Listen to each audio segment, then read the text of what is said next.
Buen día, hoy hablaremos de uno de los más reconocidos asesinos en serie que han existido en los Estados Unidos.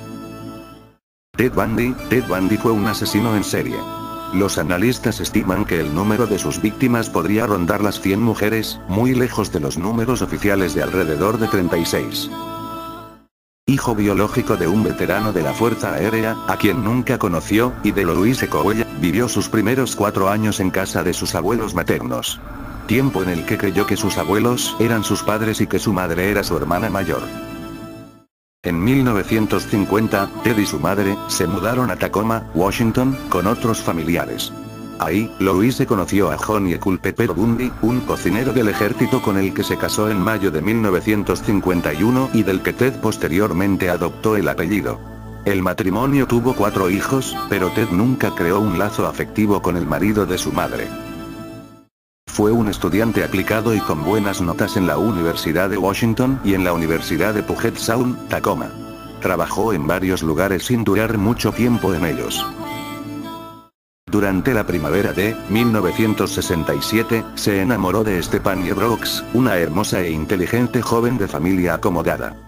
Stephanie fue el sueño hecho realidad de Bundy, pero 2 años después ella se graduó en psicología y finalizó la relación por considerar que su pareja era indiscreta y carecía de objetivos claros en la vida.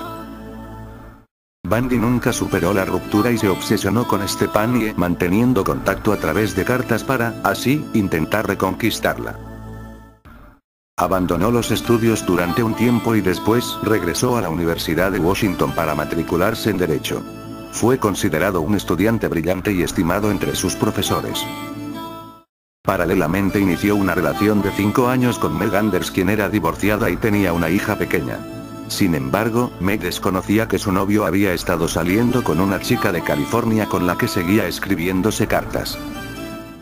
Durante 1969-1972 todo fue bien.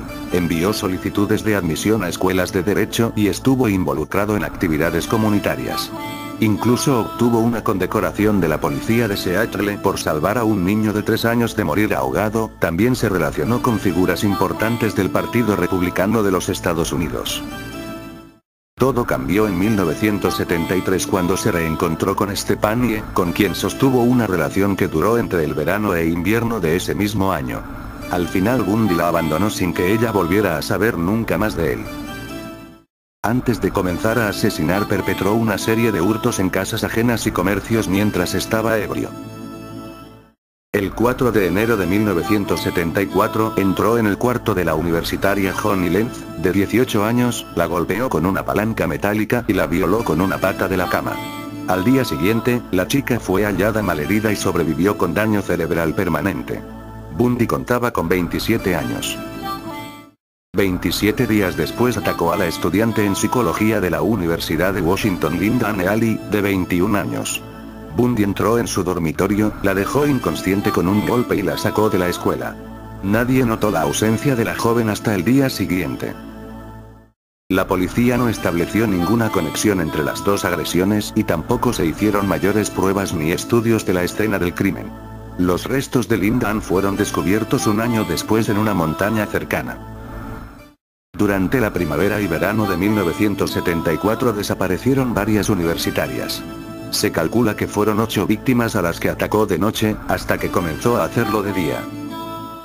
La policía había iniciado una investigación y contaba con descripciones acerca de un hombre que solicitaba ayuda a chicas que jamás volvían a ser vistas.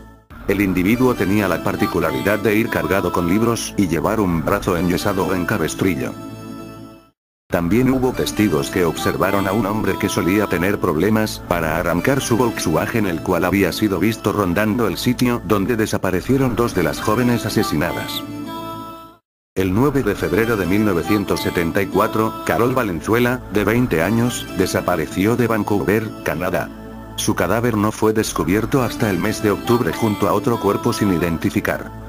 El 11 de febrero de 1974, desapareció Nancy Wilcox, de 16 años. Su cuerpo nunca fue hallado. El 12 de marzo de 1974, Donna Mason, de 19 años, fue vista por última vez mientras iba a un concierto de jazz del campus. El 17 de abril, Susan Rancourt de 18 años, caminaba por los jardines del Central Washington State College cuando desapareció.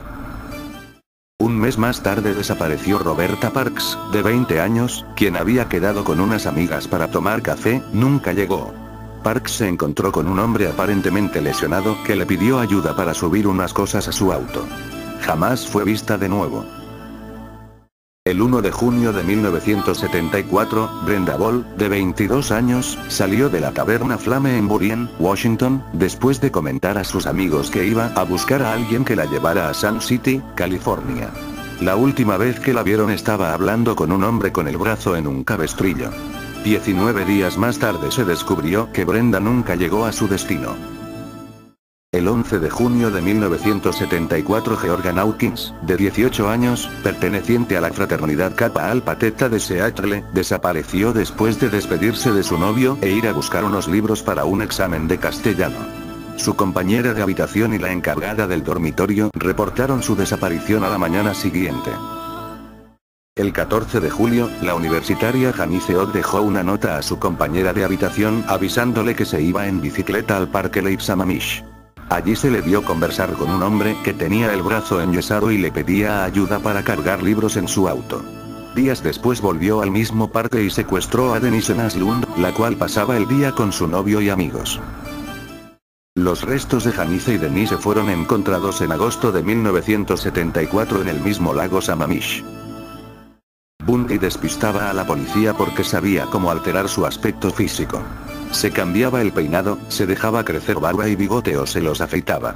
También cambió de residencia y se mudó a Mid Valley, Utah, donde el 30 de agosto de 1974 se matriculó como estudiante en la Facultad de Leyes en la Universidad de Utah. El 18 de octubre de 1974 asesinó a Melissa Smith, la hija del sheriff local. La secuestró mientras ella iba a pasar la noche en casa de una amiga. Su cadáver fue encontrado 9 días después en Summit Park. El 30 de octubre desapareció Laura Aime, de 17 años, cuando volvía de una fiesta de Halloween. Su cadáver fue encontrado en los montes Wasatch, mostrando signos de haber sido golpeada en la cabeza con una cuña de metal y violada. La policía inició una investigación y descubrió similitudes en el modus operandi con algunos asesinatos ocurridos en Washington. Entre ambas comisarías elaboraron un retrato hablado del posible aspecto que tendría el asesino. Bundy cometió su primer error el 8 de noviembre de 1974, cuando se acercó a Carol DeRonch en el Fashion Place Mall en Murray, Utah. Haciéndose pasar por un oficial de policía, le informó que habían intentado robar su coche. DeRonch subió al auto de Bundy bajo la creencia errónea de que iban a una comisaría para presentar un informe. Después de detener abruptamente el coche, Bundy sacó una pistola y le esposó una muñeca. Ella luchó y consiguió apartarse antes de que Bundy pudiera fijar el otro extremo de las esposas. Ella lo golpeó en la cara y salió corriendo. Consiguió que un motorista que pasaba la llevara a la policía. En la comisaría, Carol narró lo sucedido y así se obtuvo la descripción del hombre, del vehículo y el tipo de sangre del atacante.